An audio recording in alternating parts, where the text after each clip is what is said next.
Dios les bendiga. Bienvenidos una vez más a este canal que contribuye a su formación, tanto espiritual como social. Pues es la finalidad del Eterno crear o formar, hombres y mujeres útiles a sí mismo y a la sociedad. Bien, como siempre, les habla su hermano y amigo Reyes Catalino Ramírez Peña, ministro de Jesucristo, por la gracia de Él, y santificado por Dios para anunciar la verdad revelada, esto es, el Evangelio.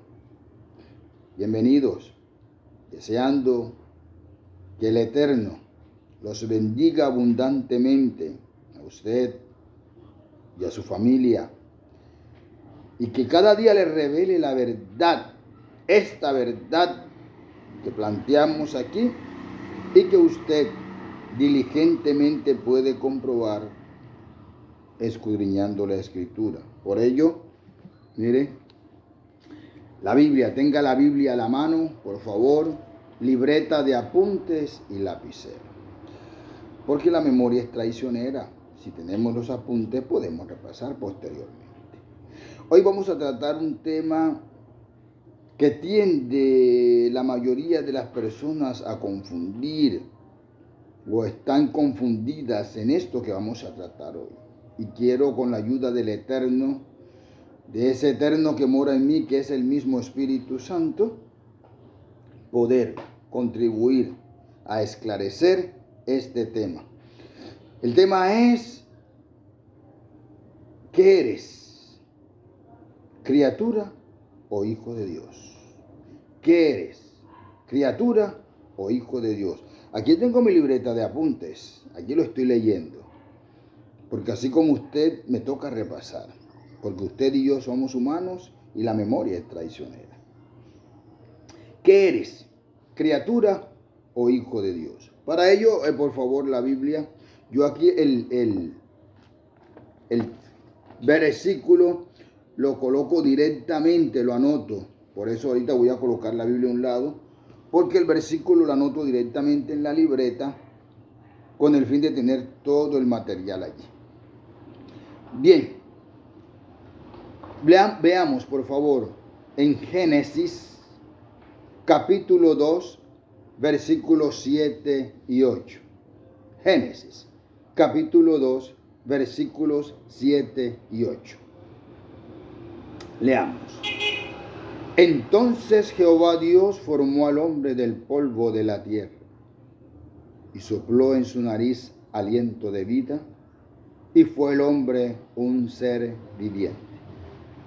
Y Jehová Dios plantó un huerto en Edén, al oriente, y puso allí al hombre que había formado.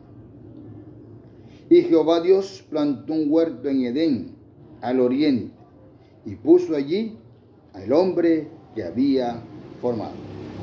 Bendito el Señor. Iniciaremos invocando el nombre de Jesucristo. En el nombre de Jesús de Nazaret, vamos a compartir esta verdad registrada en la Biblia y revelada por el Espíritu Santo a este quien les habla.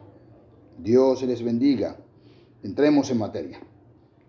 Sucede que este es un tema, como dije al principio de este video, que tiende a confundir a las personas. Las personas piensan, o muchos piensan, por no decir la mayoría, piensan que el solo hecho de estar sobre la tierra, de haber sido creado por Dios, de tener un conocimiento que hay un Dios, les da la calidad o los constituye hijos de Dios. Bien, si esto es verdad o esto es mentira, no se lo dirá la Escritura, pues no le corresponde a mí, a este quien habla, decir si están equivocados o están acertados.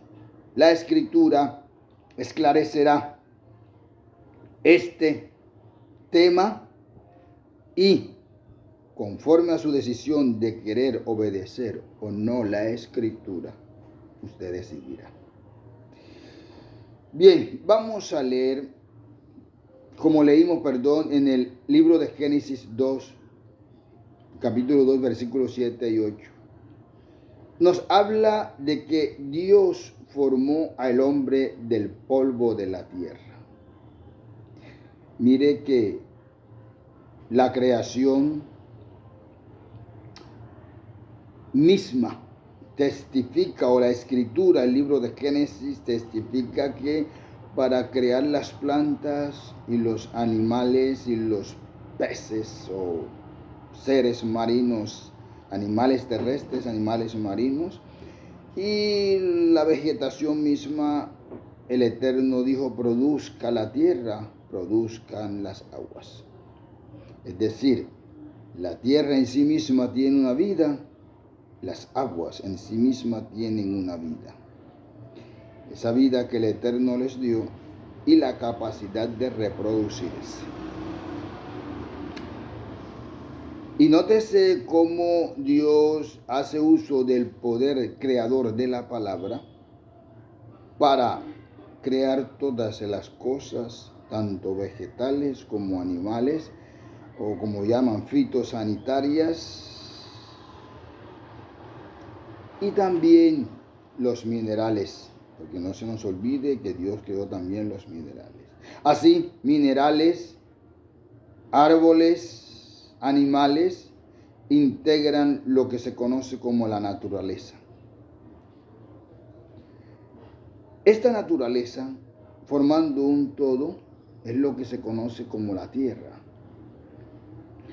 Ahora, para crear al hombre, Dios no usó el poder de la palabra. Lo pudo hacer. Pero a Dios le plació crear al hombre con sus manos. Darle una imagen y una semejanza con sus manos. Este ser que salió de las manos del Eterno, hecho del polvo de la tierra, mire que si la tierra en sí misma tiene vida y este hombre sale de la tierra, entonces este hombre estaba matizado por la vida que tenía la tierra otorgada por el Eterno. Esa capacidad de hacer reproducir los vegetales y otras cosas. Mas esa vida no era suficiente para el hombre. Dios quiso depositar en el hombre algo muy especial. Así, cuando el hombre fue hecho, creado por Dios, cuando ya estaba la estructura física, la imagen, esa imagen que Dios tomó de sí mismo, no crean los cuentos de que hay seres de 2 o 3 cabezas, seres con inteligencia superior a nosotros, como lo presentan en las películas. Son cuentos de ficción. La Escritura dice que nosotros tenemos la imagen de Dios. Esa imagen que Dios nos dio en el momento de tomar el barro y ser un perfecto alfarero. Esa imagen que era la prolongación del Eterno mismo, pues la Biblia dice que Dios creó al hombre a su imagen. A imagen de Dios los creó, varón y hembra. Mas no estaba completa la obra de Dios, ese querer del Eterno, ese deseo del Eterno de formar a alguien a su imagen y semejanza no estaba concluida, no estaba completa, no estaba felizmente elaborada. Así es que Dios toma y en ese espacio que llaman nariz, insufló. Unos textos dicen sopló. Pienso que el término más adecuado allí sería insuflar, que es transmitir un gas benéfico a otro. Dios vino y transmitió su aliento en forma de gas, su aliento de vida en forma de gas al hombre, mas con el aliento de vida también le transmitió algo esencial de la esencia misma del Eterno, que es la inmortalidad, el alma que no muere. Ese aliento de vida Dios permitió la funcionabilidad de los órganos. Pero el aporte, la insuflación que Dios hizo de sí mismo, de su esencia, para constituir al hombre en alma viviente, como dicen muchos textos, es la semejanza que el hombre debía mantener. Debía mantener porque esta semejanza fue atrofiada, fue desvinculada del hombre al desobedecer. Ya llegaremos allá. Dios establece en el hombre entonces dos elementos de él mismo, que es la imagen y la semejanza. La imagen corresponde al aspecto físico del Eterno.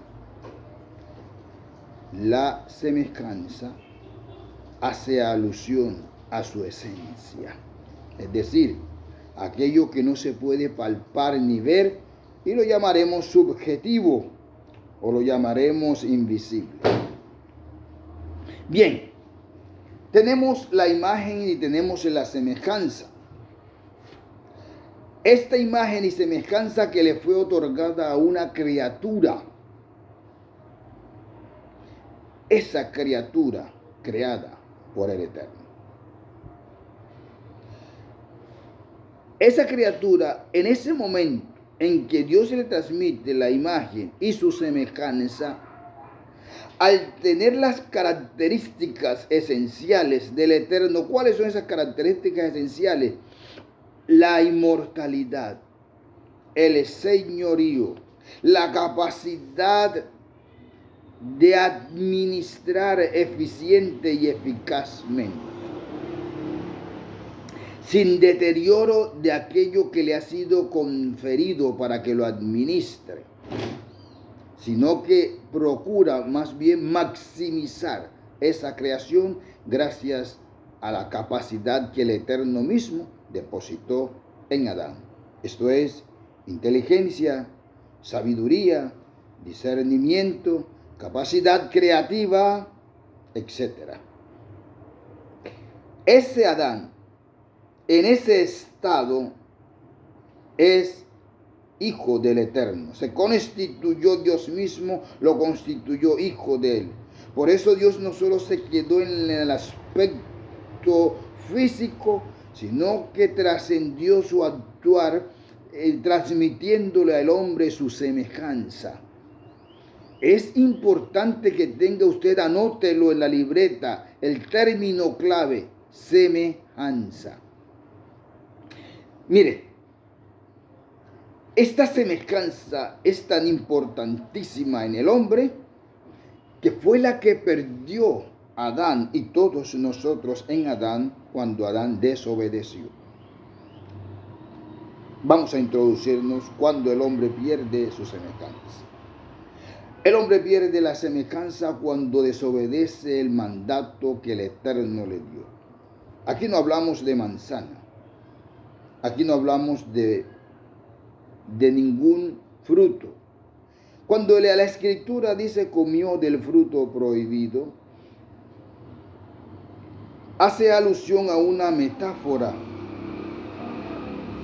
Esa metáfora indica que hay una relación intrínseca, es decir, hay una relación estrecha entre el acto del hombre y sus consecuencias. Consecuencias que perduran hasta el día de hoy por ese acto de desobediencia. Dios le dijo, recuerde, Dios no le dijo al hombre el día que comas de ese fruto. No. Él dijo, el día que comas del árbol, ciertamente morirás. El árbol de la ciencia del bien y del mal. El árbol significa generaciones en sí mismo, pero también el árbol significa que tiene en sí mismo la semilla para poder reproducirse. Así el acto que Adán hiciera era la semilla que se reproduciría en todos los seres humanos. Por ello es que hoy tenemos el estigma o el pecado de Adán y nacemos con él. Bien, en el estado genésico o de origen del principio, en ese estado de pureza, Adán era hijo de Dios. Cuando Adán desobedece por escuchar el consejo de la mujer y empieza a cavilar en sus propios razonamientos, fíjese que la Escritura dice, si usted lee Génesis 3, notará que la Escritura, si bien dice que comió, pero la Escritura esclarece, pues es que hay que escudriñarla. Léase Génesis 3, por favor. Allí dice que y vio la mujer que era árbol agradable, vio la mujer, es decir, entró en un razonamiento. Ese razonamiento la persuadió,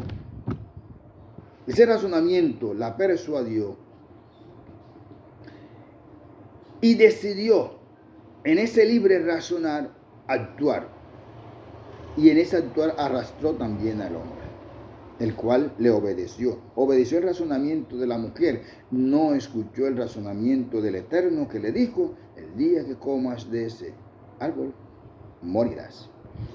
Bien, pregunta, cuando el hombre come del árbol o obedece la voz de la mujer, ¿el hombre cae muerto? ¿La mujer cae muerta? ¿Muere instantáneamente? No, no muere. ¿Por qué entonces Dios dijo que moriría? ¿Qué moriría en el hombre si comía o desobedecía? ¿Qué?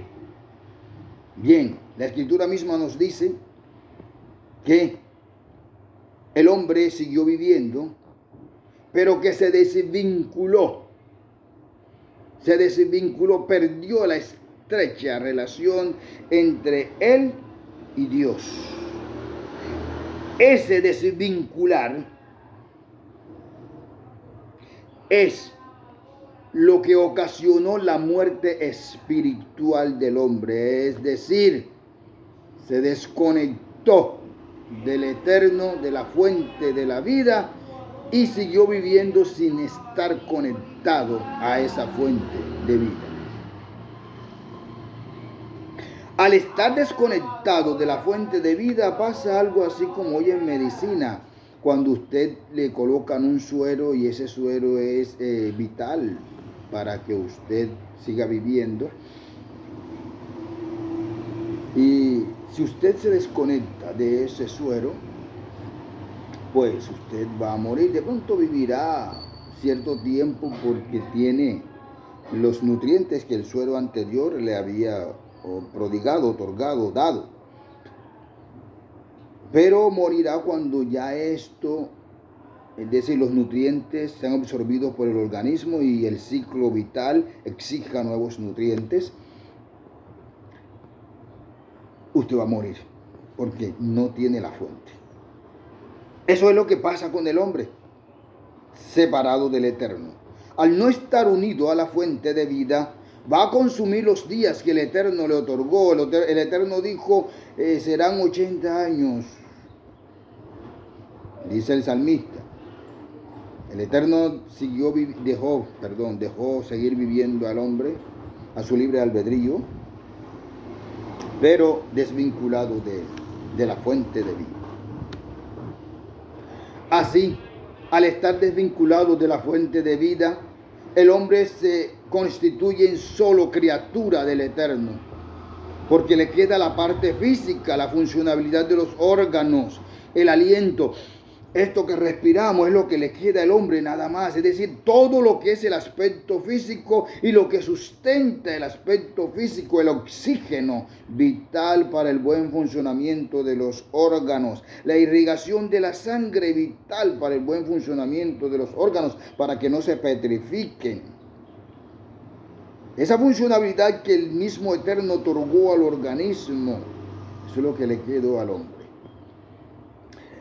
Funcionalidad de los organismos que con el paso del tiempo, el desgaste de los años, el golpe inclemente de Cronos del tiempo, poco a poco iría extinguiendo la resistencia de los organismos hasta finalmente esta resistencia de los organismos se extinguiera.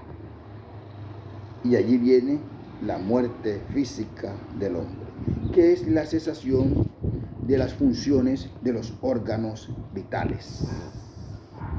Cesación de los órganos vitales que indudablemente lleva a la destrucción de ese organismo al cual ellos sostienen. De allí viene que el hombre se pudre, se convierte en polvo y termina por estar en el olvido de todos. Esa es la situación de la criatura. Y esta criatura, ¿cuáles son las características de esta criatura? Hombre, la criatura se caracteriza porque no. Aquí tengo unos datitos. Dice, su desarrollo natural o ciclo vital. Vamos a desarrollar esto. Se desarrolla naturalmente o ciclo vital. El ciclo vital de la criatura es nace, crece, se reproduce y muere. Ese es el ciclo vital de la criatura. Su esperanza está circunscrita solo a aquello que puede ver y palpar. ¿Por qué digo que su esperanza está circunscrita o simplemente depende de aquello que puede ver y palpar? Hay unos que lo llaman razonamiento, hay otros que lo llaman razón pura. Y hay otros que le han dado otro nombre, el panlogismo, todo lo creado, todo lo que se ve. El Eterno, la Escritura, lo llama hombre natural o criatura. Ese hombre natural nace, crece, se reproduce y muere, para finalmente extinguirse. Muere sin esperanza. ¿Por qué muere sin esperanza? Porque no cree. No cree a las enseñanzas de Cristo. No cree aquel cúmulo de consejos conducentes a la vida del alma aquella perdida por Adán. Recuerde, no se desconecte, por favor. Todo debe ir enlazado, mancomunado. Aquello que Adán por haber desobedecido, no lo tiene y muere sin esa esperanza la criatura que se sabe es creada por Dios, por eso es que es criatura de Dios. Y vive así. Igualmente esta criatura, al no creer, está sujeta a su razonamiento. Su camino, su guiar, sus reacciones están sujetas a su propio razonamiento.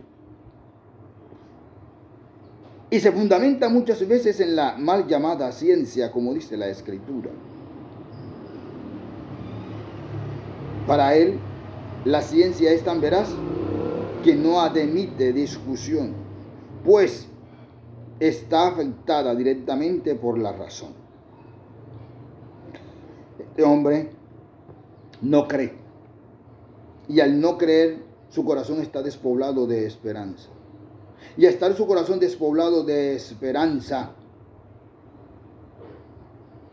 su tiempo, su límite, su tiempo vital será el de los órganos, o la vida que sus órganos puedan darle. No tiene la vida de Cristo. Esas características de la criatura le impiden entrar en estrecha relación con Dios. Porque la característica principal, relevante, muy relevante, digo, del Hijo de Dios es que cree. Y a partir de ese creer se genera y se desarrolla una serie de estados que satisfacen el alma.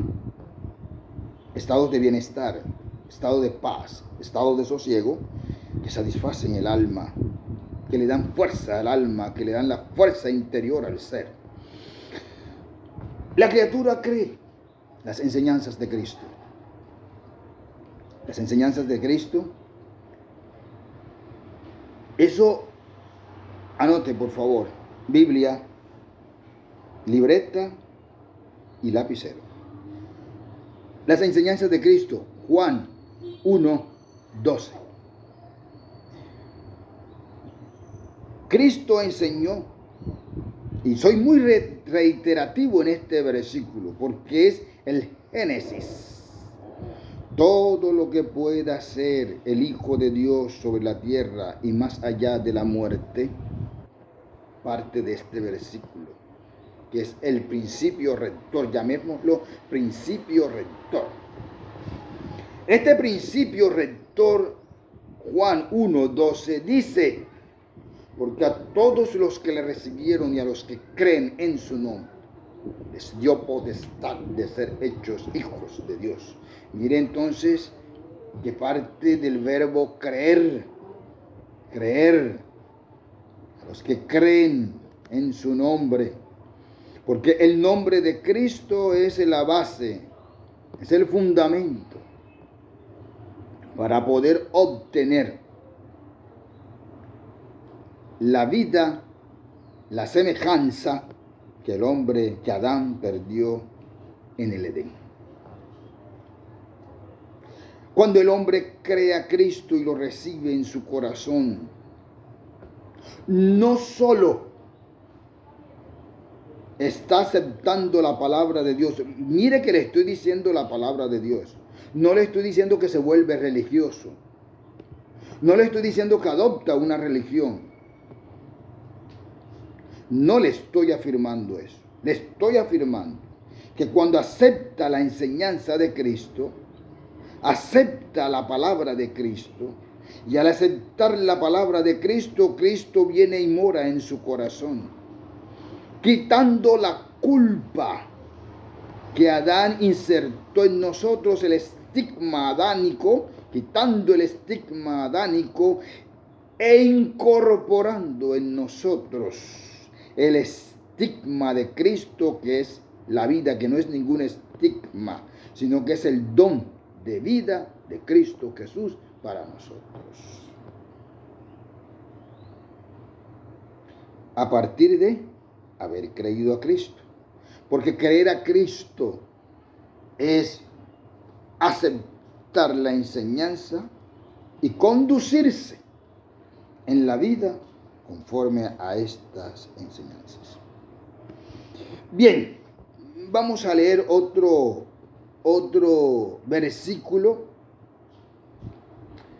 que son guiados por el Espíritu Santo. Fíjense que estoy leyendo. Dice, son guiados por el Espíritu Santo. Romanos capítulo 8, versículo 14. Y Gálatas capítulo 4, versículo 6. Anótelo. Romanos capítulo 8, versículo 14. Gálatas capítulo 4, versículo 6. ¿Por qué? Porque al creer usted, Dios viene y lo llena de su Espíritu Santo, que no es utópico, que no es una utopía, que no es algo extraordinario en el reino de los cielos. Ser lleno del Espíritu Santo en el reino de los cielos es algo natural, no extraordinario, es algo ordinario. Puesto que el Espíritu Santo es el que le transfiere nuevamente el soplo. Dios, como si soplara en su nariz nuevamente, para él insuflar ese espíritu de él e incorporarse en usted, para darle la vida que Adán perdió constituyéndose solo en criatura. Al recibir usted ese espíritu, ese soplo divino, y Dios habitar en usted, usted recupera la semejanza del Eterno, porque es la buena voluntad de Dios, tal y como lo dijeron los ángeles. Gloria a Dios en las alturas y buena voluntad para con los hombres. Esa buena voluntad se manifiesta en la santificación que Dios hace al incorporar de su espíritu en nosotros, quitando de manera total, absoluta, la mancha que nos impedía tener o estar conectado a la fuente de vida. Por ello, no hablo de religión. Por ello, no hablo de dogma. Hablo de principios rectores que deben obligatoriamente ser cumplidos para poder tener acceso a Dios y mantenerse unido a Él.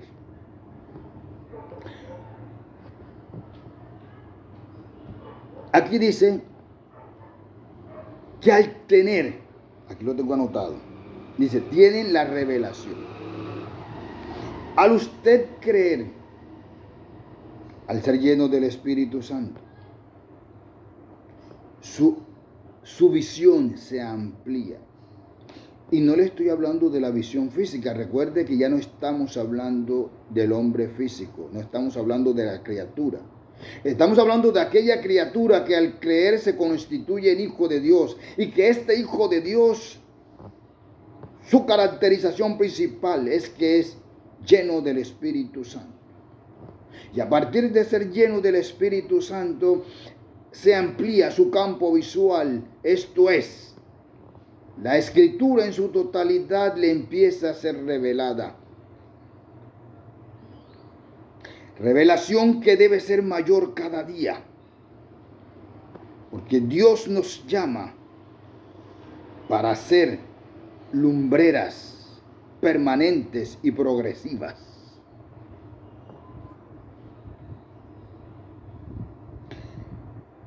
Pero, ¿a qué revelación me refiero? Bien, la Escritura dice que este evangelio es locura para los que se pierden, para el hombre natural, porque el hombre natural no puede percibir las cosas que son del Espíritu, porque todo se ha de discernir espiritualmente. Y no me refiero a aquel espíritu de los griegos, me refiero al espíritu que está plasmado en la Escritura y que está fortalecido por la unción del Espíritu Santo. Esta revelación es, usted cada día comprenderá las Escrituras cuando el Eterno dice, yo y mi Padre uno somos. Usted empieza a tener revelaciones fantásticas. Ahora sí, voy a emplear el término, pero para comprensión nuestra, extraordinarias. Este término extraordinario es para comprensión nuestra, para que vea que usted, pues analice y pueda ver que lo que sucede en el mundo espiritual está fuera de lo que sucede en el mundo natural. Estas revelaciones extraordinarias para el mundo natural son ordinarias para el mundo espiritual, porque es natural que el Hijo conozca al Padre. Es natural que el Hijo tenga reacciones parecidas a las del Padre. Es natural que el Hijo tenga los genes del Padre. Es natural que el Hijo tenga las características físicas propias del Padre. Aquí no son características físicas, aquí hablamos de características espirituales. Características espirituales que Pablo también nos las enseña. El hombre de Dios no debe ser contencioso, sino amable para con todos. Eso lo estudiaremos después, cómo debe ser el Hijo de Dios. Aquí estamos tratando es que cuando tú eres criatura y cuando tú eres hijo. Hay una pregunta que muchos sarcásticamente la hacen y la apoyan con razonamiento. Dicen, pero es que yo he visto que muchos creyentes, cantidades de creyentes han muerto también, mueren. Yo los he visto ser enterrados. ¿Cómo dice usted que no mueren? La Escritura también nos tiene la respuesta. La Escritura dice, por cuanto todos pecaron en Adán, están destituidos de la gloria de Dios, siendo reconciliados gratuitamente por Cristo. En Romanos también dice, la paga del pecado es muerte, mas el regalo de Dios es vida eterna en Cristo Jesús. Como Dios es un Dios justo, sabio y cumplidor de su propia palabra,